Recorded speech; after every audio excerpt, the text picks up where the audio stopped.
So on the new Star Trek, whatever, Star Trek Discovery, I have to pull this picture up. They cast Stacy Abrams as the president of the universe. Like, she actually made a cameo in the Star Trek show, like whatever it was, 6 months ago, as literally the president of the entire universe. So, the president. like, I'm what? dying. Okay, this will be the moment of the show that goes right before the introduction. Everybody.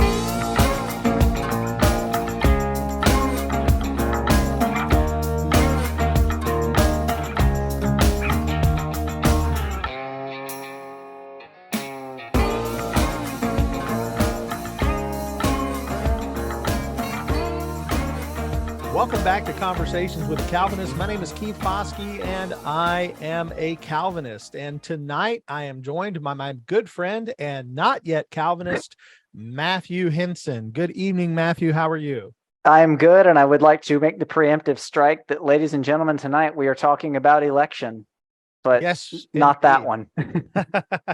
Yes, I put in the advertisement for tonight's show that people say all Calvinists ever want to talk about is election. And I said, well, tonight we're going to prove them right, because what we're going to be doing for the next little while is we're going to be talking about the subject of election, but not biblical election, not the doctrine of election, not where Matthew and I would differ on the subject of election, but rather we're going to be talking about the 2022 midterm elections. Yes, those things that are filling up your computer and television screens today. The question of whether or not this one or that one are going to be put into this seat or that seat, or whether these constitutional amendments for different states are going to be going into effect. All of those big questions are questions that are on everyone's mind. And that's what we're going to be talking about tonight. And I'm very thankful to be joined by Matthew, because he is the resident nerd when it comes to all things politics. He has outside of the scripture, he has two areas of life that I know that he is very, very well versed in. One is in the weather. So later on in the show, I may just ask him if we have any real worries about this week, because there is a weather phenomenon. Tropical storm Nicole is definitely worth chatting about. Yes. Yeah, we can talk about that in a little while. In fact, the elders just had a conversation. We had our elders meeting tonight, our phone meeting. We talked about whether or not we even maybe need to consider whether or not service should happen tomorrow night because of high winds and things like that. So I'm going to ask you about that a little bit later. But the other thing we're talking about tonight, of course, is the elections. And I noticed right before we signed on tonight that it looks like that Governor DeSantis has officially won the Florida gubernatorial race for a second term. Yes. So tell us your thoughts on that, my friend. Yeah. So Florida he has indeed been declared the winner. And again, we get a little bit funny with our terminology here. When we say a race has been called, what that means is that a major media organization, using a variety of models looking at how much vote has been reported versus how much remains outstanding, they're doing a statistical model and saying, based upon how much vote is outstanding, say it would have to go for, in this case, Charlie Crist by this percentage in order for him to get a majority. And so when we say someone is called a race, technically speaking, a race is not officially certified until a Secretary of State or something days and days later looks at all the results and stamps them and all that kind of thing. And the military ballots from overseas that by law have like a week to get here. Anyway, but yes, Governor Ron DeSantis has won a second term. He has done something that that I don't think any other governor candidate has done in Florida. It appears he will be winning the state of Florida by approximately 20 percentage points. And that's not a walk-off home run.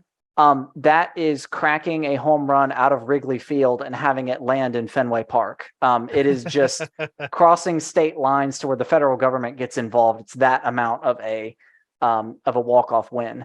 Governor DeSantis won in 2018 by 0.4 percentage points, by 33,000 votes. And our brains don't do numbers that well, but here's, if you take some zeros off of it, Governor DeSantis won, I think it's 407 votes, and Andrew Gillum won 404. That's the margin. That's what you're talking about. This time he has defeated Charlie Crist by a margin that is so big, I don't even know, and I'm actually looking at it now. I think you'd have to go back to Lawton Chiles in No, even Lawton Childs did not get that kind of margin against Martinez. I don't know. I was not. I'd already planned it out because I was expecting DeSantis to win by between 8 and 10. Because Florida's just not very swingy. Florida's the kind of state that really sits within that just a couple of points here or there since like 2000. But Ron DeSantis has blown it completely wide open. It's the biggest blowout win of the night, and it's surprised even the more optimistic ones like myself. Well, let me ask you a question. Yeah. And I know this isn't, you said something earlier, and I kind of want to go back. Well, you said Sure. a lot, so I'm going to ask if you, because I said this when we were planning the show today. I said I'm going to be the what does that mean guy, because because when it comes to this kind of stuff, that's me. If we're talking about the Bible, church history, things like that, I'm a little bit more educated. But when it comes to these things, this is why I have friends like you, because I can ask questions. In fact, today when I went to vote, I was thinking, I really don't know as much as I should. And I had a friend, Stephen, who's out there. He knows who he is. Stephen is one of my friends who, like you, keeps up to date with all these things, kind of keeps me in the know. And I'm thankful for friends like that who can sort of weed through all the stuff. But when you say that there is, percentage points where, they call it, has there ever been, and I'm thinking back to the last presidential race, has there ever been a time when it was called for one and then later it was shown that was incorrect? And how often does that happen? Very, very, very rarely. So what a news organization will do when they quote unquote call a race is, again, they're looking at the amount of outstanding vote and they're running statistical models on it to say, what percentage of the vote would the opposing candidate require in order to win. Now, there was an infamous case in 2020 of Fox News calling Arizona for Joe Biden way, way too early. I think it was either on election night or like wee hours of the morning or something. And the way Arizona counted their ballots, curiously, in Arizona, Republican voters tend to vote by mail and absentee in higher proportions in Arizona, and those ballots take several days to count. Now, it shouldn't be that way, but that's just the way that it is. And so what it means is that if a Democrat wins the election day vote by, say, 2-3 percentage points, it's very likely that in subsequent days, Republican votes will be counted and will overcome that margin. So Fox News called Arizona for Joe Biden. Joe Biden ended up winning Arizona, I think, by like a 0.5 percentage point. And it was a drastically early call. And they were preparing a statement to retract the call. Now, they didn't end up having to do so. The other famous example would be CNN calling Florida for Al Gore in 2000. Now, we all know how that one went because the infamous hanging chads. Correct. Yeah. Now, there were, and that crosses into my other really area of interest, which is the Supreme Court. And in that case, people have this idea, and I'll limit myself to 1 minute on this. People have this idea that the Supreme Court decided the 2000 election. It's not true. What happened was that Florida had counted all of its votes. There were the hanging chads, which is these little punch outs on the pieces of paper that were not punched out completely, so the machines had errors reading them. The Al Gore campaign requested a recount in 4 heavy Democratic counties, and their county election administrators agreed to do so. The Bush campaign sued, saying that's not fair. If you're going to do a hand recount and verify, you need to do it in all of the counties because otherwise it's not fair. So it bickered back and forth. The United States Supreme Court took it, and what they said was it is prejudicial against Republican voters to give their ballots an unequal amount of scrutiny as you would Democratic votes. In other words, Democratic ballots were being caught in this net and corrected, whereas Republican votes weren't. The Supreme Court said that violates the 14th Amendment by a 7-2 vote. They said this. It was not close. They were 5-4 on what to do about it. And what they said to do about it was, Florida, certify your results for election day, and we'll just go with those. And then George W. Bush won. Subsequent investigations by various newspapers have found that even had they done the hand recount in all the counties, Bush still would have won. So, yeah. But yes, CNN called it for Al Gore, and they were wrong. They had to retract the call. All right. Well, I know how I feel about getting back to the Ron DeSantis conversation that we were having a minute ago. I know that I'm very happy. I feel like Governor DeSantis did us well, especially during the COVID situation. I mean, no one was perfect. There were mistakes made by everyone, and there early on, no one knew what to do. Churches, businesses, a lot of people didn't know what to do. But when it came down to brass tacks, it seems like DeSantis was willing to keep the state open, keep churches open, keep businesses flowing, and so I'm thankful for that. Even though I have relatives who are on the other side of the political fence who call him Ron Death Santis because oh yeah, the face you're making is the face that we should all be making in our hearts, because that is just so ridiculous. But because he was so willing to get us back to life during the pandemic, and I think his handling of it is part and parcel of why when I went by, I got to vote early this morning, but my wife went by to vote, and the line was wrapped around the building, and so it's just amazing that I mean he got people out. People wanted to make sure he was in for a second term, and that's why I think that double-digit margin is there. Yeah, it's an utter blowout. Again, what I want to stress is that Florida doesn't have elections like this. Donald Trump won the state of Florida by 3 percentage points in 2020. He won it by 1 percentage point in 2016. Barack Obama won it in 2012 by like 2. He defeated John McCain in 2008 by like 4. Florida doesn't do, and every one of our Senate races, Rick Scott's margin over Bill Nelson was 10,000 votes out of 8 million cast. Let me say it this way. A 20-point margin of victory is expected for a Republican governor in Oklahoma, Kansas, Alabama, something like that. This is the strongest showing for a governor in Florida of either party, perhaps in the last 50 years, if not more than that. And when you consider how static Florida is, how much it really does not move with trends, Ohio, for instance, Ohio voted for Barack Obama by like 8 points, and then it voted for Donald Trump by 8 points. I mean, it swung 16 points in 4 years. Florida just doesn't do that. And so to see this is incredible. I'm very pleased with the result.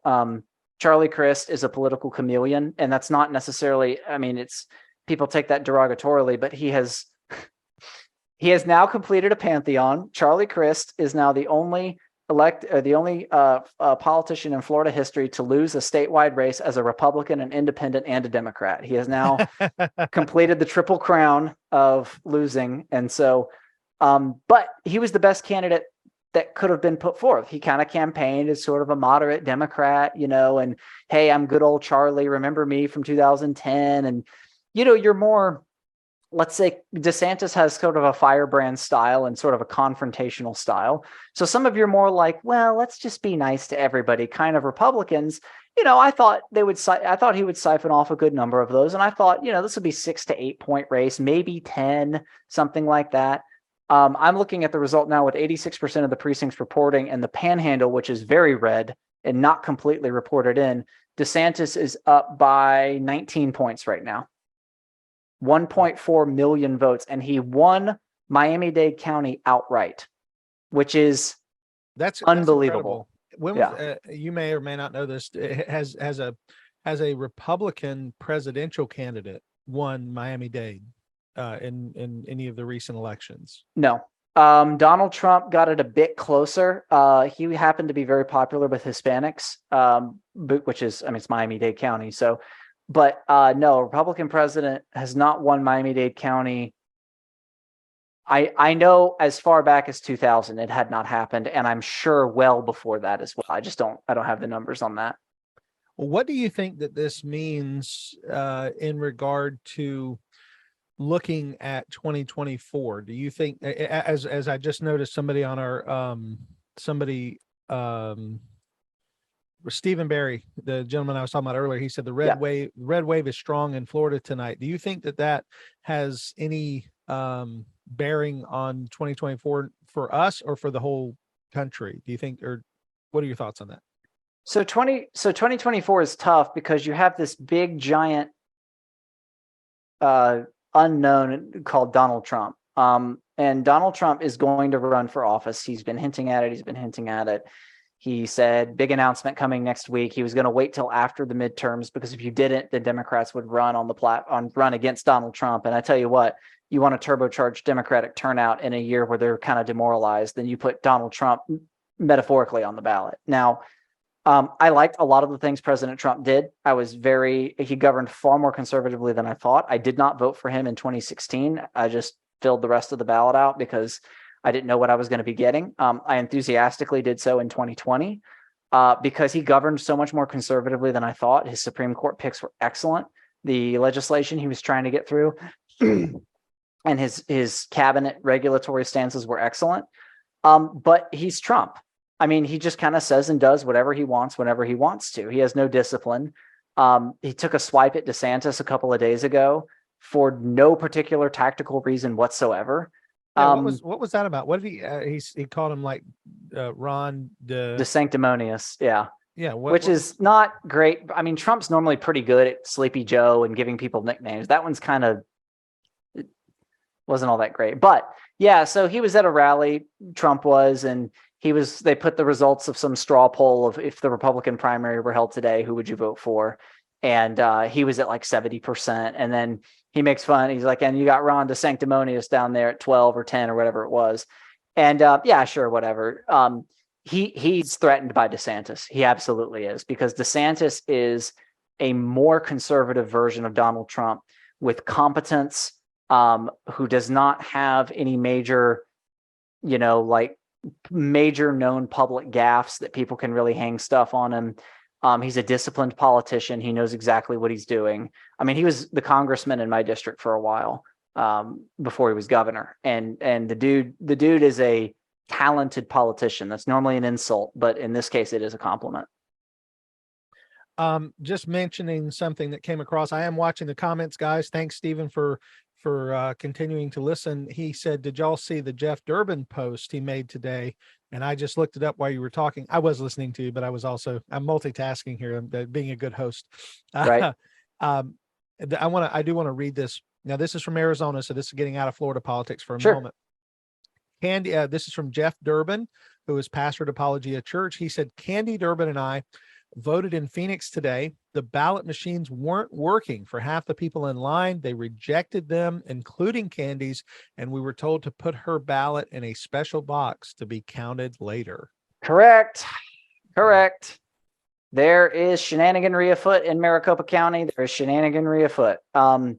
You will remember that Donald Trump launched some of his most vicious and fearsome accusations of voter fraud at Maricopa County. Maricopa County, Arizona, for the listener, is Metro Phoenix. It is the biggest county in the entire state, and it is not particularly close. It's kind of like Manhattan Island of Arizona. It has the majority of, maybe not the majority, but a plurality of the population there. And 20 to 30% of Maricopa County's ballot counting machines were malfunctioning. They had a very expensive audit conducted by the state Senate between the 2020 election and now.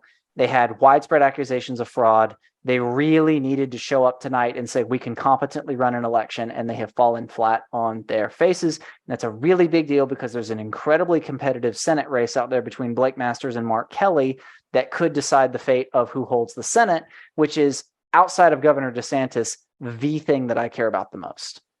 Yeah. We have another gentleman who's posted on here. Justin Melvin has posted a comment saying that Amendment 2 is looking to be rejected in Kentucky. Pray Correct. for us. And that regards the right to abortion. That was an amendment to the Constitution to say that it does not include the right to abortion. And right. I just happened to pull it up while we were talking, and it looks like that currently is sitting at a 55.3% no vote. Correct. Yeah. And a 44.7% yes vote. So that is quite disappointing. Yeah. So what has happened is that, and I think Republicans are going about this the wrong way, honestly. So Florida, for instance, has a right to privacy in its state constitution, and previous Florida Supreme Courts have interpreted that to protect the right to an abortion. So Kentucky has a similar provision in its constitution guaranteeing a right to privacy, and previous Kentucky Supreme Courts have held that that protects the right to an abortion. So to clarify that, what these amendments are trying to do is to say there is no right to abortion or any requirement to fund it in our state constitution, effectively overturning those Supreme Court interpretations of the privacy clause. It failed miserably in Kansas. It lost by like 20 points. It's going to go down in Kentucky, it looks like, though there is still quite a bit of vote out there, and many rural counties, which tend to tilt rather, in favor of that amendment, have yet to report. But yeah, Fayette County, which is, and also Jefferson County, which is Louisville, are mostly in. So I would bet against that amendment, but it may tighten up a little bit as more vote comes in. But very disappointing. And I agree, Justin. Let us pray for repentance on that front. Yeah, absolutely.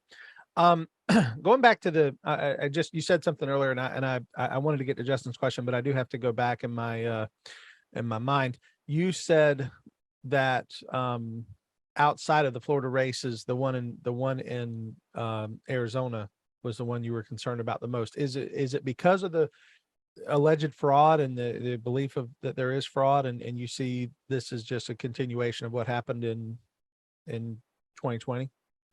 Well, to clarify, I mean the Senate generally. So that particular race is very important. Let me actually pull this map up because I queued this stuff up. Let's see if I can do this here. That's right. You to tech romancer, make it happen. All right. So here is my Senate prediction before the vote started coming in, and I'm going to do this so you can tell what the colors mean for my prediction. Okay, so this is a color code. Safe, likely, lean, tilt, and toss up. Those are terms I'm going to use. Safe meaning safe Dem, safe Republican means I predicted that it would go to that candidate by 10 or more points. Likely is 5 to 10. Lean is 1 to 5. Tilt means it's within a point, and I just had to make a call. And then toss up means I couldn't decide. So I'll put that up there every now and then, just so you know what those colors mean. This is my prediction. So the state of Florida, Marco Rubio winning by a safe margin, meaning 10 or more, and he certainly did. The races which will determine the fate of the Senate are here. Okay. So I've already filled in a lot of assumptions that Tiffany Smiley is going to lose in Washington, that John O'Day is going to lose to Michael Bennet in Colorado. But here are the races. You have Nevada, Arizona, Wisconsin, Pennsylvania, North Carolina, Georgia, and technically New Hampshire. And as you can see, because the Vice President of the United States is Kamala Harris, and she is the tie-breaking vote in the Senate when it's 50-50, for Republicans to get control of the Senate, they need 51 seats. So on this map right here, they need to win 4 of the gray states that you see here. Now, Ted Budd is I had him at likely, or rather lean to likely margin for him, meaning somewhere around 1 to 5, something like that. So now they need 3 seats, and so that has to come from Pennsylvania, Wisconsin, New Hampshire, Nevada, Arizona, or Georgia. So the reason I said I care very much about the Georgia race is that in the Georgia race you have Mark Kelly versus who's the Democrat versus Blake Masters. And it is looking like a tilt margin or toss-up race. It's very, very, very, very close. And the problem for either party is that Nevada is within 1 point. Georgia is in polling, not in results, because those are coming in as we speak. But Nevada is within a point. Arizona is within a point. Georgia's within a point. Pennsylvania was within a point. New Hampshire was within a point. Wisconsin actually was. We'll go ahead and fill that one in. I think Ron Johnson wins that one by 4 to 6, somewhere around there. So with that in mind, assuming Wisconsin and North Carolina go the way I think they will, and the results coming in are suggesting that, Republicans need to pick up 2 more seats. They need 2 out of the 5 that are gray, and Arizona is one of them. So that's why I care very much about Arizona. Gotcha. Now, obviously, the Senate is very important, and that's going to have repercussions on a federal, national level. Yeah. But what about going to Georgia very quickly? What's going on in the governor's race there? Has has, I forget her name. Stacy Abrams is running against Brian Kemp. The first votes that were reported out of Georgia were primarily from Fulton County and the surrounding counties, which is a heavily Democratic metro Atlanta area. Now, Stacy Abrams was ahead by quite a bit. You can see Brian Kemp is now ahead of her by about 4 points. The polling suggested for Brian Kemp that he would win by somewhere around 8 percentage points, something like that. There we go, by about 8 percentage points total. Yeah, earlier today you posted he's going to win by approximately all the points. By approximately all of the points. Well, I got to tell you, so you look at the margins on Florida, because Florida just not Senate. I don't want Senate. Because Florida resists swinging so hard, I actually saw a real case for Brian Kemp winning by a bigger margin than Ron DeSantis, because I was thinking Kemp by 8, DeSantis by 7 and change, something like that. But it was not so. You look at the polls for DeSantis, that if it was looking around, current results plus 17, but it was looking around 10, 12. And I thought that was being a little optimistic. I thought maybe Republicans weren't going to do that great. This was a real tell. This one right here, this Data for Progress poll with a D, that means it was paid for by the Democrat Party, and they tend to go a little more pleasing the people who pay them. And even the Democrats' own pollster was saying DeSantis by 15. So when I saw that this morning, I was like, uh-oh, buckle up. Yeah. Go ahead. So you don't see Abrams having really a chance? I think Abrams will do, this is the current result coming in live. Brian Kemp is up by about 5 percentage points with 59% in. I think Brian Kemp probably wins by 8. He might get it all the way out to 10. That would be really nice to see, because of this race, Raphael Warnock versus Herschel Walker, which is one of those crucial Senate races that's in gray. The latest polls out of Georgia suggested that Herschel Walker might win by about a point but that's margin of error. Interestingly enough, for the football fans, Coach Dooley's death in Georgia, the last thing he did before he died was to cut an ad that ran for 10 days in support of Herschel Walker for Senate.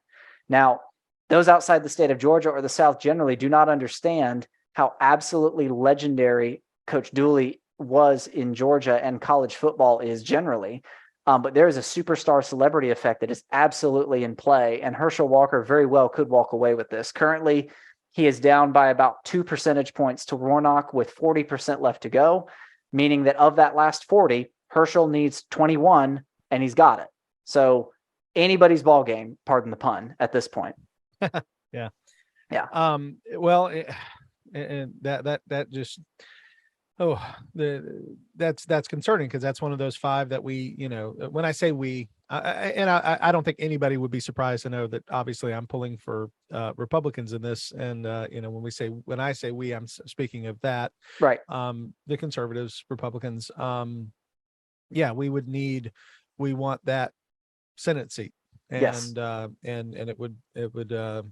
It seems interesting though, that race is so tight when the governor's race isn't. But and I did hear last week, Creflo Dollar, I think it was, I may be wrong, somebody might correct me on this, but I think it was Creflo Dollar had Stacy Abrams at his church, and he said, I just want to say to everybody how good it is to have Governor Stacy Abrams. Doesn't that sound good, everybody, to be able to say that we're looking forward to be able to say Governor Stacy Abrams? And she's smiling, big old, smile there in the front row. And I was thinking, first of all, when I first heard it, I said, did I miss the election? Is she already gone? But he was like, we're practicing, for what we're going to call her, goodness. And, she was, so on the new Star Trek Discovery, I have to pull this picture up. They cast Stacy Abrams as the president of the universe. Like, she actually made a cameo in the Star Trek show, like whatever it was 6 months ago, as literally the president of the entire universe. So, the president. Like, I'm dying. Okay, this will be the moment of the show that goes right before the introduction. Everybody knows I do those little. Yep, Stacey Abrams as the president of the universe. Absolutely. Goodness. They are so angry about the 2018 election where Brian Kemp, air quote, cheated and suppressed the vote. By the way, denying election results is very, very bad, and I am told an incitement to violence. I am told that if you say that an election was not fair, then you're an evil, wicked, mean, nasty orange man who's evil, wicked, nasty, orange, mean, bad, and orange. And if you say such a thing, but Stacy Abrams has been going on declaring herself the rightful governor of Georgia for 4 years now. And in fact, the Democratic Governors Association, which is like the roundtable of all the Democratic governors that come together, they invited her to speak at the event and have a seat at the table as if she was a currently serving governor, because she lost to Brian Kemp by 2 percentage points in a blue wave. 2018 was a very favorable electoral environment for Democrats. She's been basically claiming she's the rightful governor of Georgia. Star Trek casts her as the president of the universe. I think I had heard that before you just said it, but the fact that you brought it to my, I didn't know it was president of the universe, but that is now, I mean, pretty much, yeah. That's my new favorite title ever. Yep. It's like, I mean, because I've heard of like a Miss Universe contest, but never a president of the universe or whatever it is in I'm sorry, I'm not a Star Trek person. The United Federation of Planets or whatever it was. She was the supreme thing with the stuff and whatever. Anyway, yeah. Now, so to that point though, So Stacey Abrams, I honestly, DeSantis's victory margin is the biggest shock of the night. If I had gone to sleep without looking at a single result and woke up and someone said, "Hey, DeSantis won by 4," I'd go, "Okay, not quite as good as I thought he was going to do, but that's about right for a Florida election." 19 percentage points. Yeah. So I'm still trying to wrap my head around that. Yeah. Yeah. And again, though, I think it falls down to COVID changed the world. It did. That's not an exaggeration. In fact, I remember, I think I've told this story before, but I'll tell it again. It's a good story. We were doing some work at the church. We were remodeling our sanctuary, and I think it was March of 2020. Isn't that when COVID began? It was March of 2020. Yes, that's correct. Lockdowns began. Well, we were doing construction work. Me and Dan Kaysen, one of our church members, and a couple of guys were there helping us. We had a scissor lift, and we were up doing work. About lunchtime, I said, "Okay, guys, so we're going to hop in my truck, and I'll take you down to Arby's, get you a sandwich, and sit down and chat for a little while." So we hop in the truck, and we start driving, and I notice there's not as many cars as normally on the road, like for noonday time. Right. I get to Arby's, and all the chairs are up on the table. It's noon on a whatever Tuesday or Wednesday, whatever day it was. And I walk in, and I said, "What's going on?" We came to have lunch, and they said, "We just got told that we've gone into lockdown. No more eating in the restaurant. You know, you can order your food and take it to go, but you can't eat here." Mm-hmm. And I remember looking at my friend Dan, and I said, "This is the strangest thing I've ever seen in my 40 years on this planet. This is going to change the world." Mm-hmm. And little did I know what was about to happen. I mean, churches were going to close and businesses were going to close. I mean, we have friends. I have friends in my church that are in companies that still work from home. Right. You know, they realize that they can actually keep their employees functioning without having to keep giant buildings air conditioned all day. So now a lot of people started working from home, still work from home. It was such a world changing time, you know. Truly. And having Ron DeSantis be the governor during that time, I think it was one of the graces that we have as Floridians. And so many people moved here. I mean, the housing market blew up. Yes. Part of that was because everybody was coming to Florida. We have so many people here from California and other places that have moved because of the relative freedoms that we had that many other states did not have. Yeah. Let me say something about, about just electorally, when people say, "Oh, we don't want those California voters and we don't want those don't move down here from New Jersey and New York and turn it into your state or whatever. Okay. This myth really needs to die. Okay. Do you know who chooses to leave New York and move to Florida? People with conservative tendencies. That's who chooses to move. In fact, this is the case I will continue to shout from the rooftops. In Texas, in 2018, Senator Ted Cruz was running against a individual named Beto O'Rourke, which we won't just say anything more about that, but he is an individual who is not a very good individual. Let's go with that. Ted Cruz won that race by only about 2 percentage points. Now, again, this is 2018. We call it a D+9 year, meaning that 54% of the electorate was Democrats and 45 was Republicans. So really, really, really bad year to be a Republican running for office, 2018 was. So Ted Cruz wins the race nonetheless by 2 percentage points. They asked a question of people who voted. They said, they asked 2 questions. Have you moved to Texas? Excuse me. Have you lived in Texas for 5 or more years? That was the question. Then who did you vote for the Senate?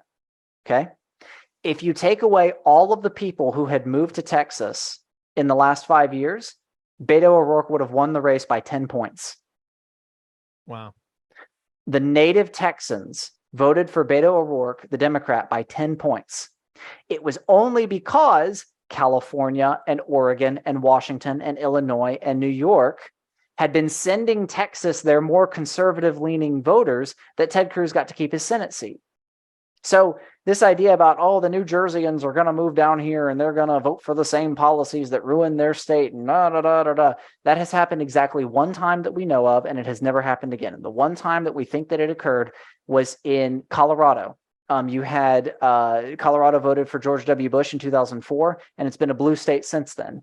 Now, that's primarily due to California migration. And so you say, well, why did it not work then, but it did, well, because Colorado was sort of a centrist state at the time. It was not a strong Republican state. It had very low taxes. It had much cheaper land, cleaner air, all the things that someone leaving California would want. And it had very liberal cities like Boulder, Metro Denver is that way. And so a person moving from California that was very left-leaning could feel at home in Colorado, and then they did gradually turn it blue. It has never happened. Outside of that case, as far as I am aware, migration has not done that in any other state.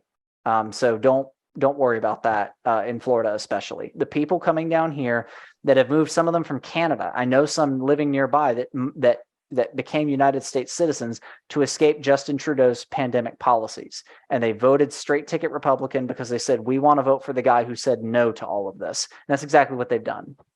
Yeah. Well, good. And again, I know that I've heard that about the people moving, and it's interesting to get that, just to kind of see some data on that, get the sort of the light shed on that particular idea. And I'll give you a thought. We have people in our church, our drummer in our worship band is they're from California, him and his family, and they have said many times how thankful they are to be here, right? Because they've been here for the last several years, how thankful they are to be here, and they still have family out there. And they said it's just not, I've said if I didn't live in Florida, I'd move here. I mean, seriously, like it used to be prior to COVID. Okay, here's an interesting thing. Camera, focus, camera. There we go. All right.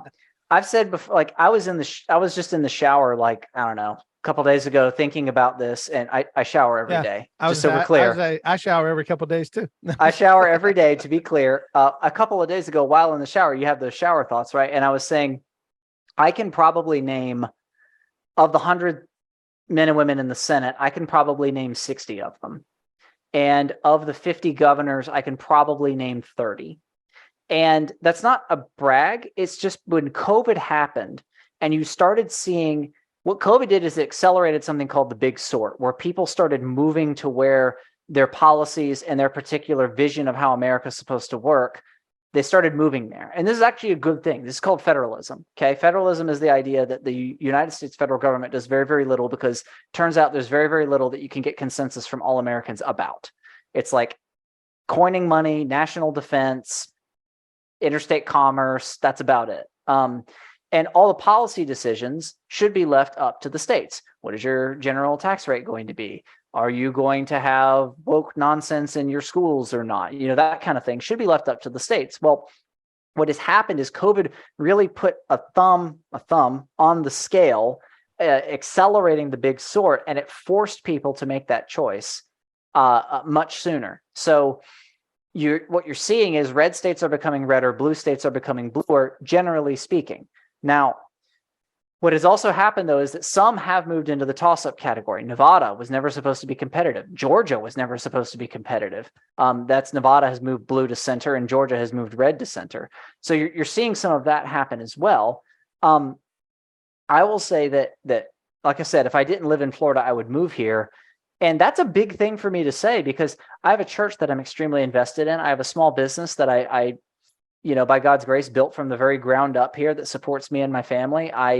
All my family roots are in either Tallahassee or some up in Alabama, I guess. But I would give all of that up for a better quality of life. When you see some of this stuff about Chicago or San Francisco or whatever, if you lived in one of those areas, it would be like, yeah, we have to go somewhere where our values are actually supported. And that's what you're seeing people do a lot of. Yeah, absolutely. Absolutely. And it kind of goes against everybody knows the Florida man joke, Right. like that everybody in Florida is, wrestling an alligator in a pair of cutoff jeans, while drinking an energy drink and only on weekends having a chew of tobacco right in their mouth while drinking the energy drink and wrestling the alligator. I mean, we all have that, Florida man joke, right? And there are some truth. Yeah. There just about every good news story that comes out, it begins with Florida man does X, and whatever it is, XYZ. So yeah, but it is as far as the freedoms and things that we have, and the blessings that we have are wonderful here. It is sad though, and I do want to talk about this. I know we've kind of sung the praises of DeSantis and talked about the good things. It is sad though that we are not where some other states are that had the automatic. Back when I had you on about the Supreme Court, we talked about. I knew we'd get to this. The automatic, when Roe was struck down, some of them went into automatic change. I don't know what it's called. I keep saying automatic. What's the word I'm looking for? They were called trigger laws. Trigger laws. Thank you. Yeah.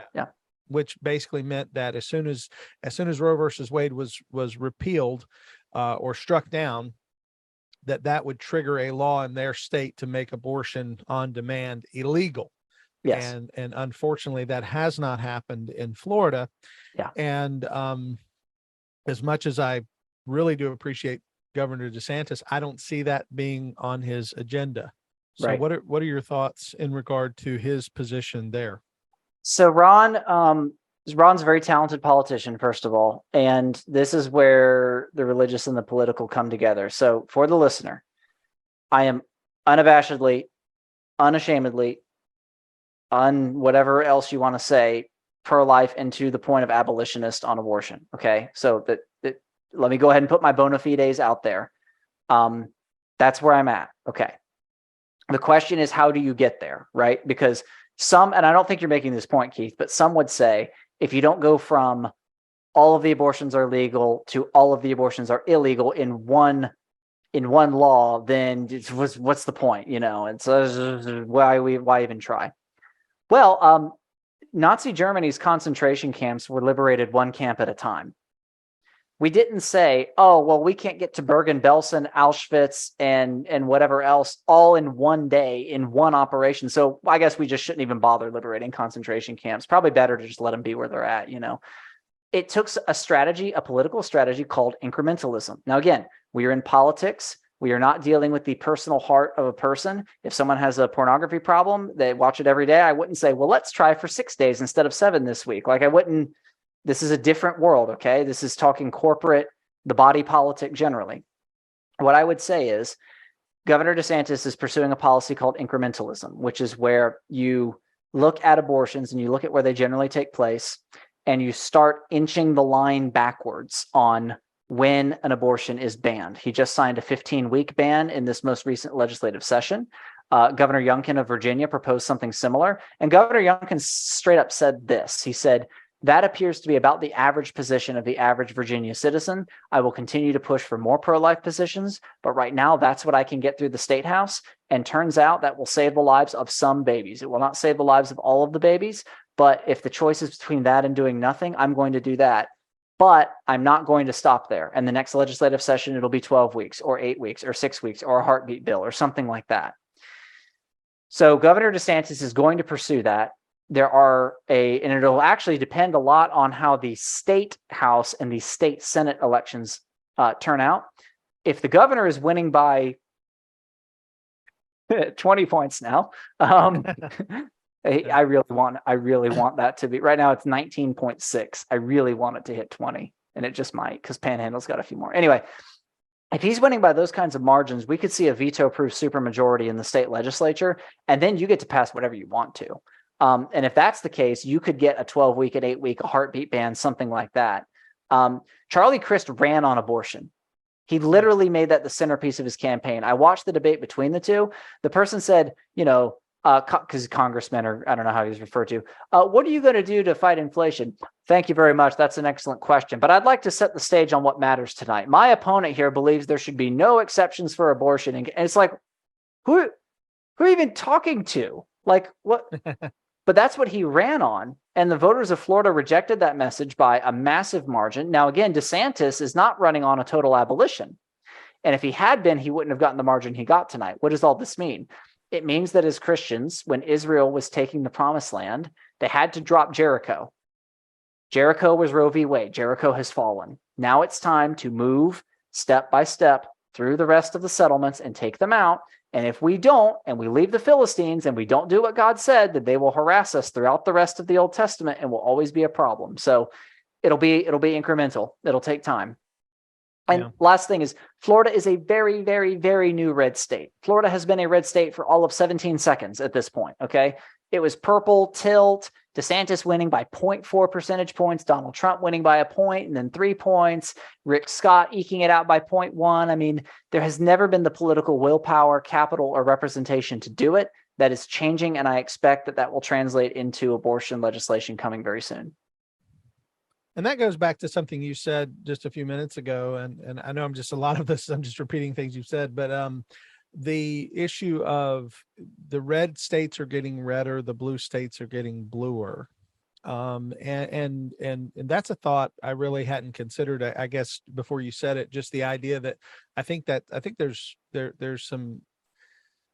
something to say for that, because I'll say this. I think that and this is just my experience, and this is just anecdotal. Yep. So what I'm about to say has no hard data.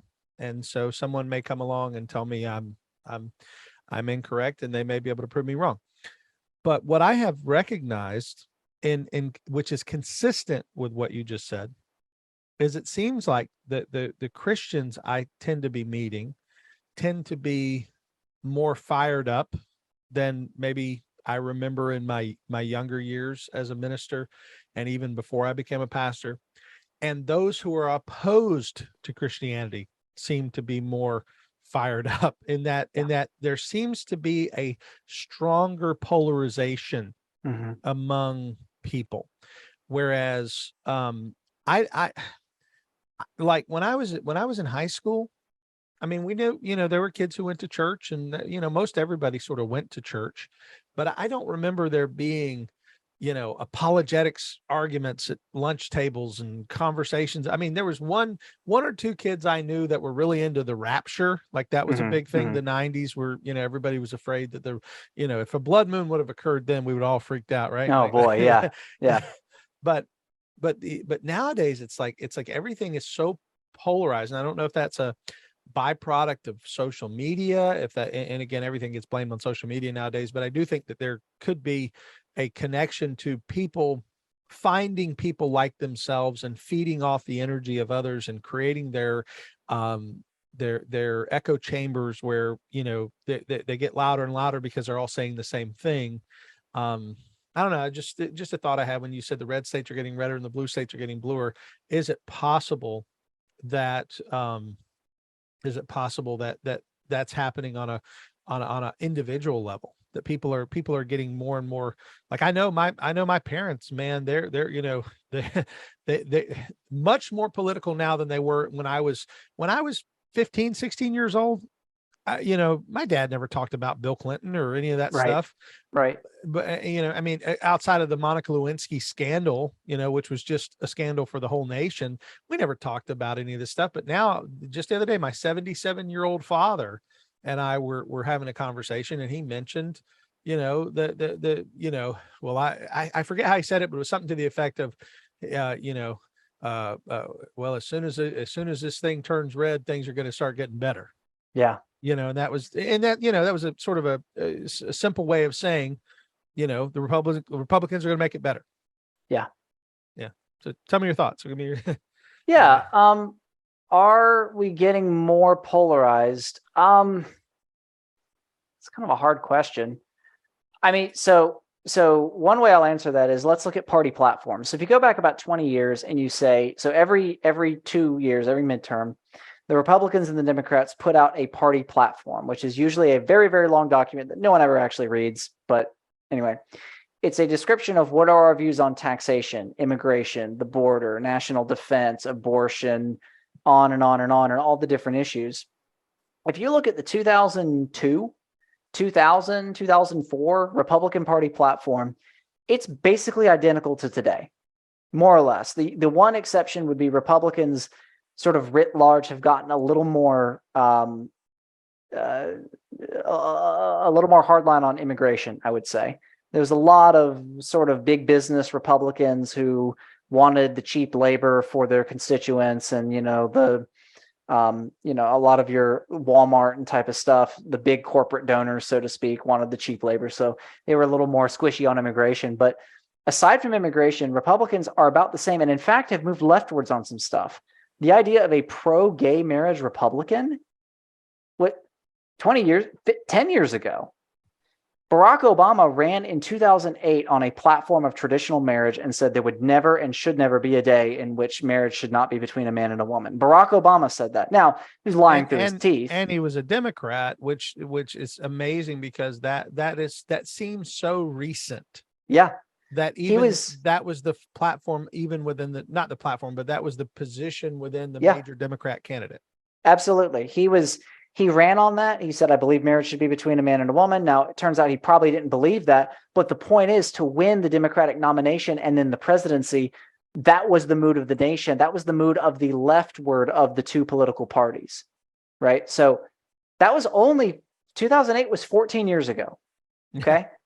So like, I got shoes older than that. Right. So at this point, it's not so much that, like, okay, so I'm going to get my camera aligned here. So for the listener, sorry, I'm doing an illustration with my hands. So like, here's the center, right? And so the Republicans were kind of the center right party, and the Democrats were kind of the center left party. Goodness gracious. And that was about right under Bill Clinton. I mean, Bill Clinton was kind of a centrist Democrat, like he had some leftward ideas, but he worked with a Republican Congress under Newt Gingrich, and they passed legislation together and all kinds of other stuff like that.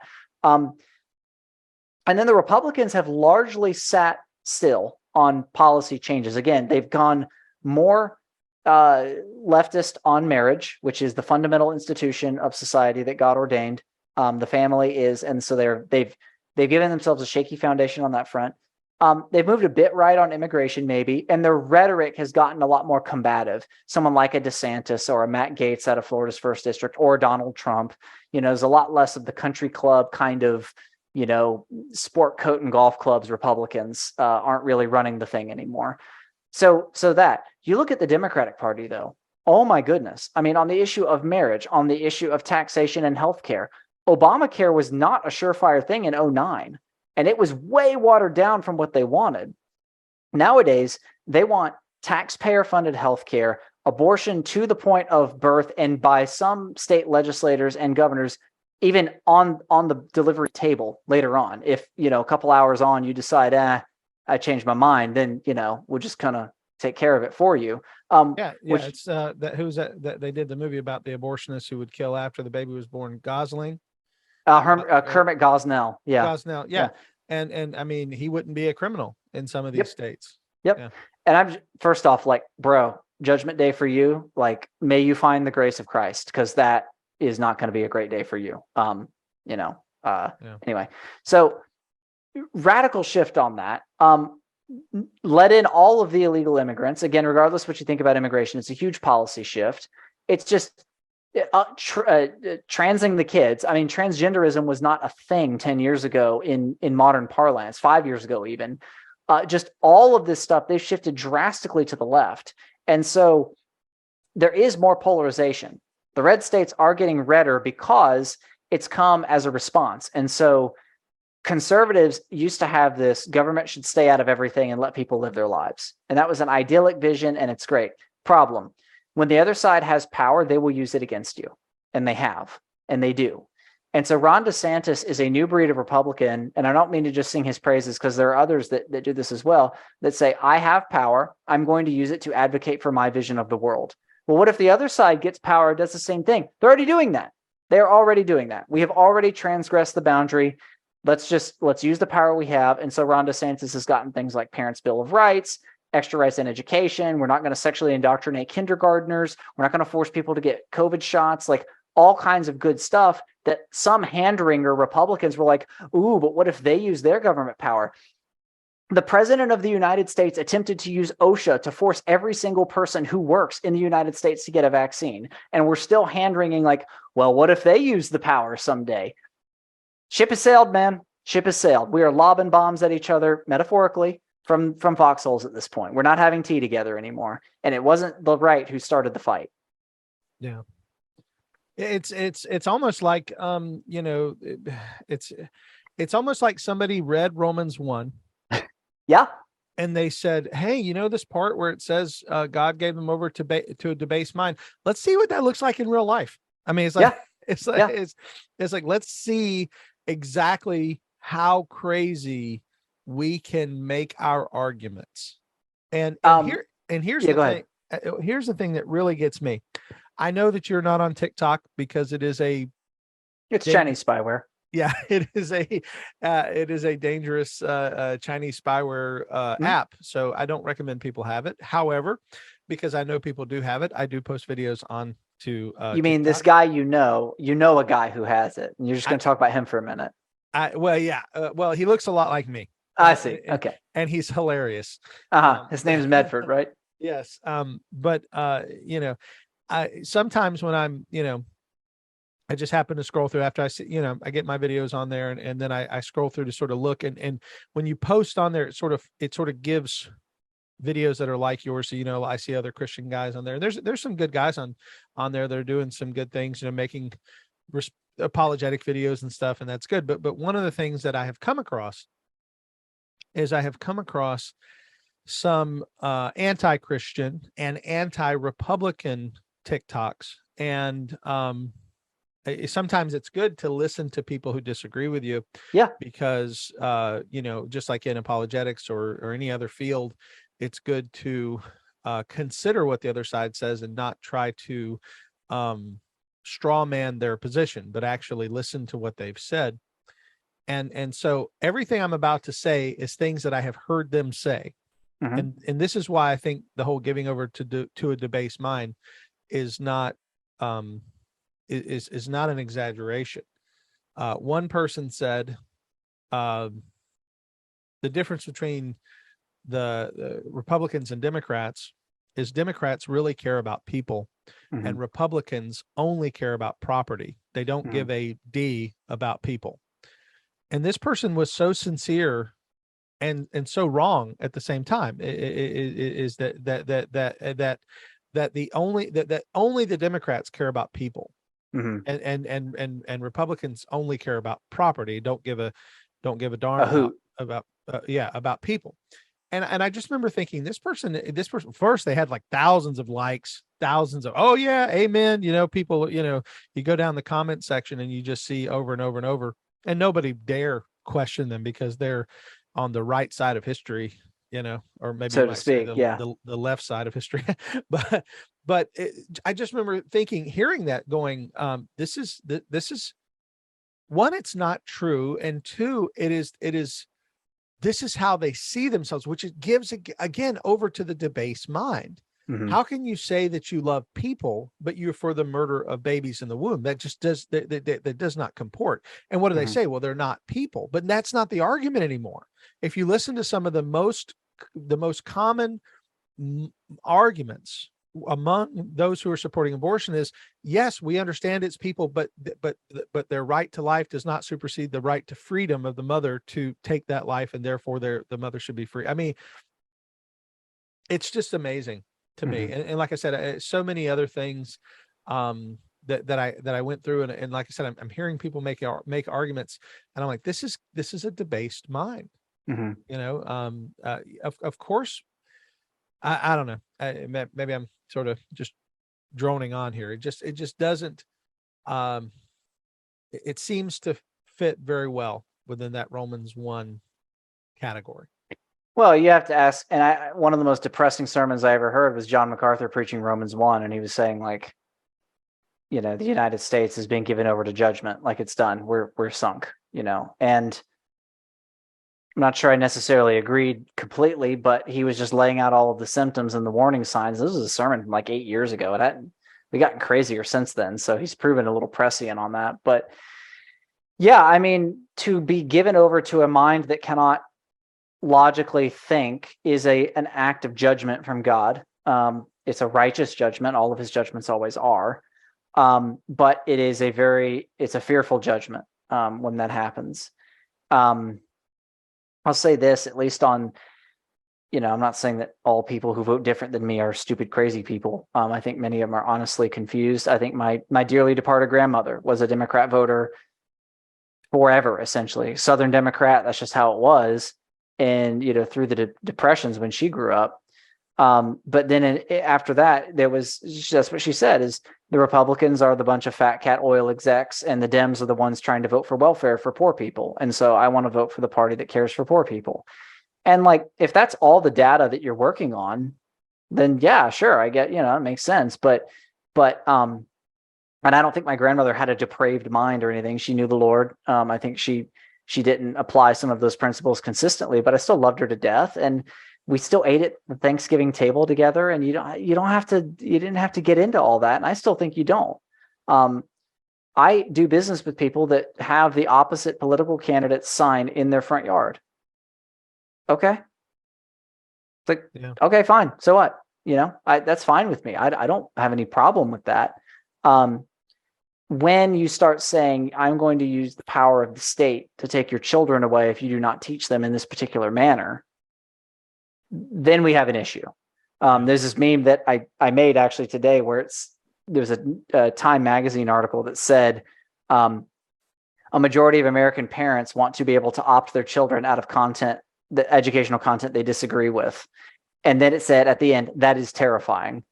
And so it was the Bane meme on the plane where the guy's like, that's terrifying. You want to opt your kids out of content you don't agree with. And Bane says, for you. Yeah, it's terrifying for you. Yeah. Yeah, you can't indoctrinate the children anymore. And, so one other note on that is watch carefully for the side that stops saying children and starts saying young people. Be very careful with that, because that is a language choice, and it is a choice. It is not accidental. When you start hearing young people, that's so they can blur the line from 18 down to 15, down to 14 for all sorts of unmentionably evil things. So children are children. They are not young people. Watch out for that one. Well, that what you just said about your grandmother leads me to another question. And we're just past an hour mark here. We're probably gonna wrap up soon, but Yep. I do want to ask this question, and I'm not attempting to put you on the spot, because I'm going to tell you this is going to kind of put me in a peculiar position as well, because I know that this is an argument that people have, and I didn't ask you beforehand, so I have no idea how you're going to answer this, but I'm going to let you go first. Mm-hmm. That way all the guns will be trained at you. Naturally. Yeah, no. You're the guest, so you have to take the you take the shots. Okay, so I have heard more recently than ever before people say, you cannot be a Christian and vote Democrat. Mhm. And I just want to know how you respond if you hear someone say that, and then I'm gonna give my thought on it, because I do think it's a very common thing, and obviously you bringing up your grandmother is a good example of how, the universality of that statement I think is hard to make. But go ahead and what are your thoughts when you hear someone say that, and how do you respond, or do you respond? Yeah. How do I respond? Well, part of the problem responding biblically to that is that the Bible didn't have democratic elections. I mean, there was a king or there was Caesar, and that was kind of it. I mean, people weren't choosing their leaders. So it's a bit challenging on that front. What I would say is to label one party or the other party, the devil party or the Jesus party, is probably not helpful. If we wanted to talk about Donald Trump for a while, we could come up with plenty of character failings of his, and yet still say at the end of the day, if it was between him and another person, we might vote for Donald Trump. I mean, that's the thing that could happen. Yeah. I do like to remind people that he did court the LGBT movement several times. He did, even to the point of holding up the rainbow flag, in support of them. So, I mean, he also nominated Rick Grinnell as the director of national intelligence, which was the first ever openly gay cabinet member in the history of the United States. So also, I don't know if you saw this, and I'll get back to your question in just a second. I'm sorry, but Donald Trump went on stage at his rally. Did you see who came and prayed for him? No, I know Paula White was supposed to be his pastor.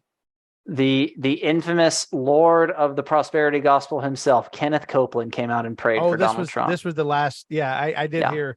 I did hear that man's face is shaped like a devil. I just can't get over that. Yeah. Do you know now? DeSantis had another rally, and again, I think to the listener, I'm saying intermingling this stuff can get icky sometimes. I'm not saying that this was necessarily great from all angles, but I'm just drawing a contrast. Do you know who was on the stage praying for Ron DeSantis? Tom Askell. Really? Yeah. Wow. Now, again, if you're using an evangelical Christian, if Copeland even deserves the name, as a prop, that's not good. But if you are going to do that and demonstrate that you come from a Judeo-Christian bona fides or whatever, and you pick Tom Askell, that's a much better choice, right? Yeah.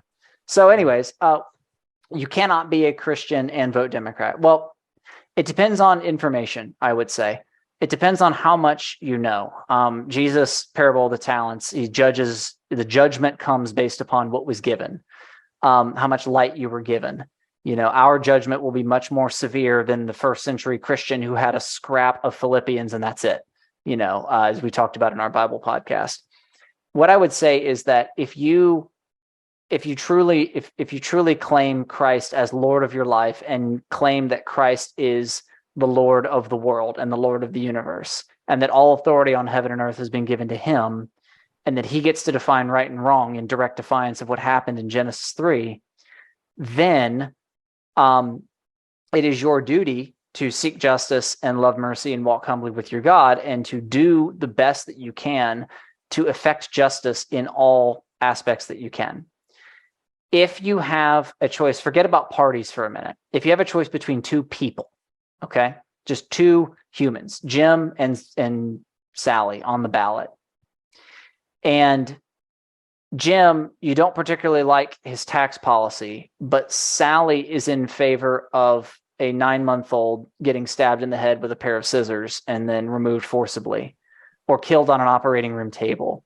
And Sally is so deluded to the point where she would call that women's health care, and cannot and will not hear otherwise, or her soul is what's the word? Like cauterized to the point, seared. That's the biblical term, seared to the point where you can't get through to that.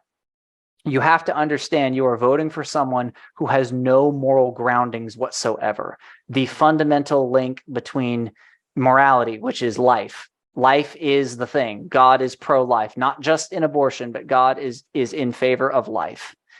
And a political candidate who does not agree with that and believes that it is healthcare in order to do that, that we can take an 8-year-old or a 10-year-old or a 12-year-old and give them opposite sex hormones, destroy their ability to ever have life. Satan loves that. Satan hates babies. He hates humans fulfilling the creative mandate that we were given to multiply, be fruitful, fill the earth, and subdue it. And any candidate that is going to, with a straight face, tell you that this is transgender healthcare or this is women's healthcare to commit these barbarous, horrific acts that Jeremiah in the valley of Tophet would have raised his eyebrows at, and then say you should still vote for me because I'm going to tax the rich people and give it to poor people, therefore you're being compassionate. I don't understand how you square that circle. Now, the thing is, most people don't study this to this point, and maybe they should, but most people have no idea that Abigail Spanberger is running in Virginia's 7th district. I understand that. I get it. To the person who just innocently watches the evening news and goes and watches, I think you need to inform yourself more. But if it's an uninformed choice, and the Republican's a guy that you know has cheated on his wife 8 times, and the Democrat shook your hand at an event and seems like a generally nice guy, and that's the criteria you make your vote on, then the judgment, I don't think it's that severe for you. Like me wanting to criticize you is not all that strong. But if you fully know, if you have full knowledge of what's going on, and you're just going to whistle past the graveyard, then I would say you are in a grave state of sin, and you need to repent. That does not mean go and vote for the Republican. It might mean don't vote. That's an option. That's a thing that you can do. But to vote for someone knowingly who defies the word of God in all of those ways, I would have a problem with that. Okay. I think that was very, very well articulated. And Thank you. I would agree with what you said. I'm going to add my thought because I said I would go second, and I don't want to just say ditto. Not that I would disagree with you. I do agree with you, but I'm going to add just an additional thought. Sure. Because again, I do have these conversations, and I have had people say, I don't think a Christian can vote Democrat, and this is the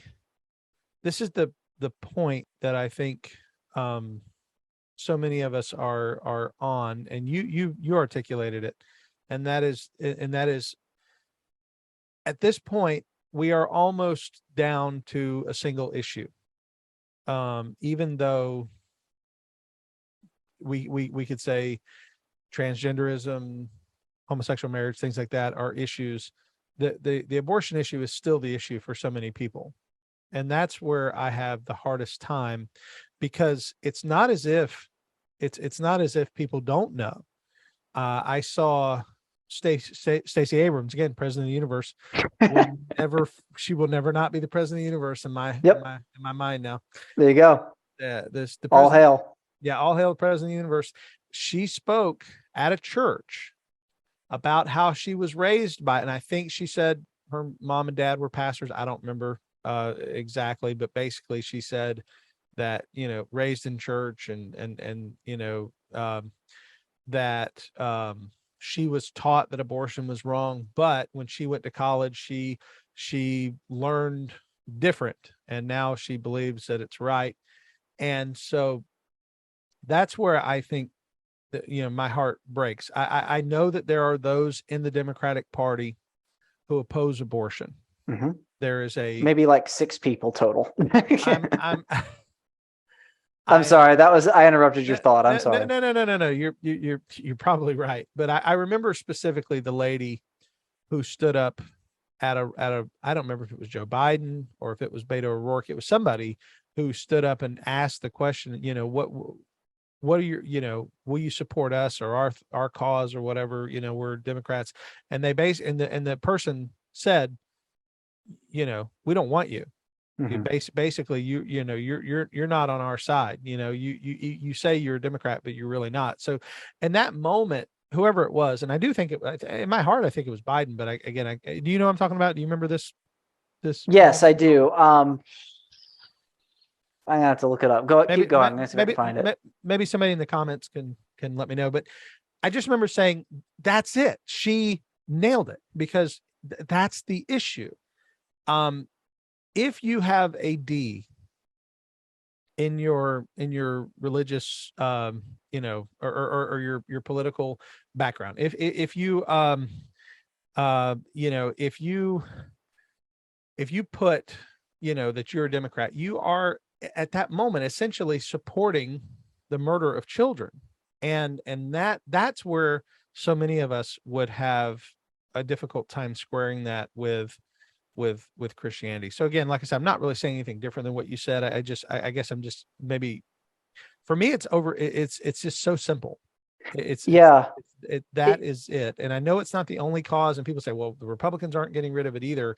And that's, I guess, probably the best argument against that is to say, well, the Republicans aren't moving the needle either. But as we talked about in our Supreme Court conversation, when we talked about Roe versus Wade, we did move the needle. Roe versus Jericho Wade has fallen. Yeah. So it did happen. And that, to me, that's like saying, well,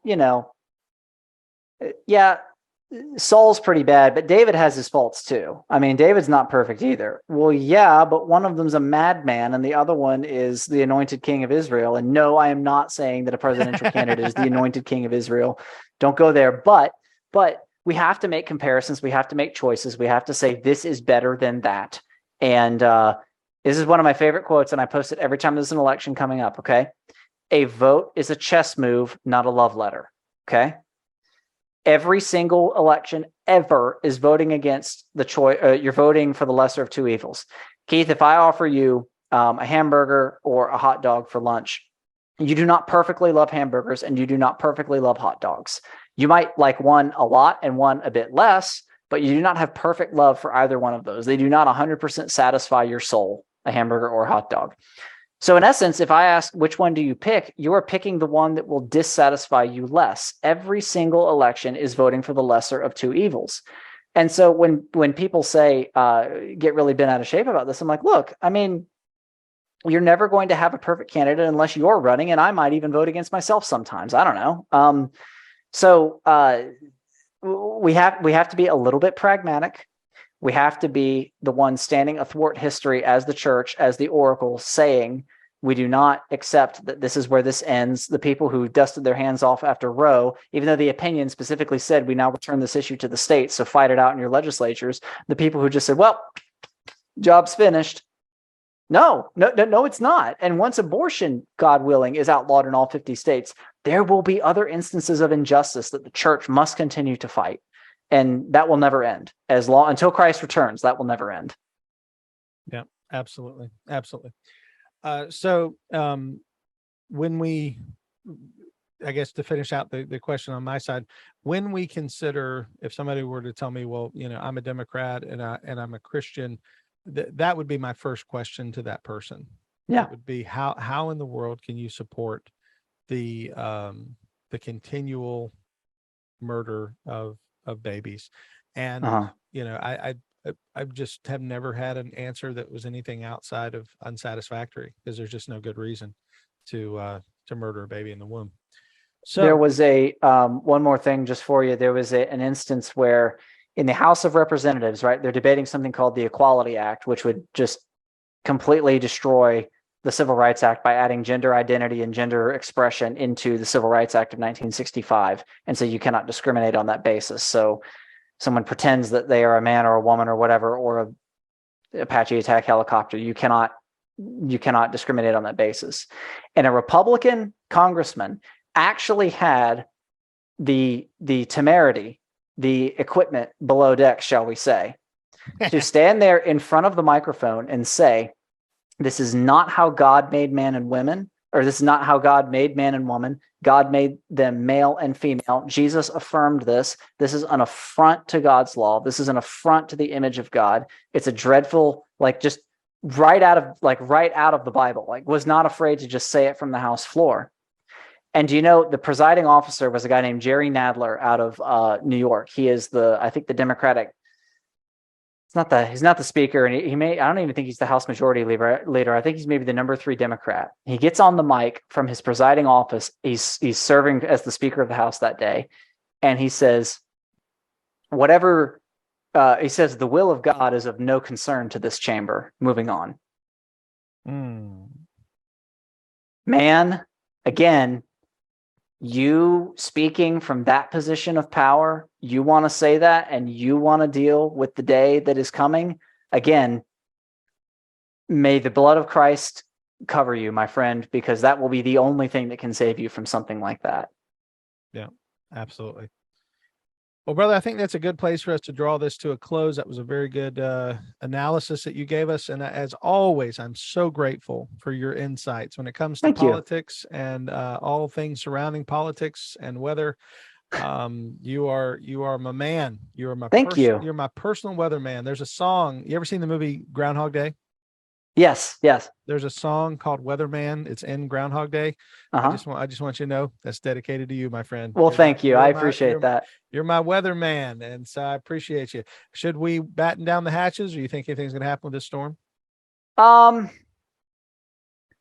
Tropical storm force winds are expected to arrive in our area Thursday at 8 a.m. and we have about a 70% chance of that. That's 1 minute average, 39 miles an hour. I wouldn't plan to do much Thursday, but is it going to be apocalyptic? No. Yeah. No, I think we're fine. Gotcha. All right, my friend. Well, again, thank you so much for being on the program. And thank you, listener, as always, for being a part of the show. Hopefully you were inspired, encouraged, enlightened, and instructed. That was new. There you go. It's a nice roll up there. I like it. But I do want to thank you again. And if you have an idea for a future show that you would like for me to address, maybe have Matt back on, maybe have Matthew and Jake and Uncle Richard on one day. Yes. If you'd like for us to deal with a subject, please send it to me at calvinistpodcast@gmail.com. You can find all of our shows at calvinistpodcast.com. And of course, if you like to listen to watch the show, you can watch it on youtube.com/Conversations with a Calvinist. So again, thank you for listening to Conversations with a Calvinist. My name is Keith Foskey, and as always, I've been your Calvinist. May God bless you.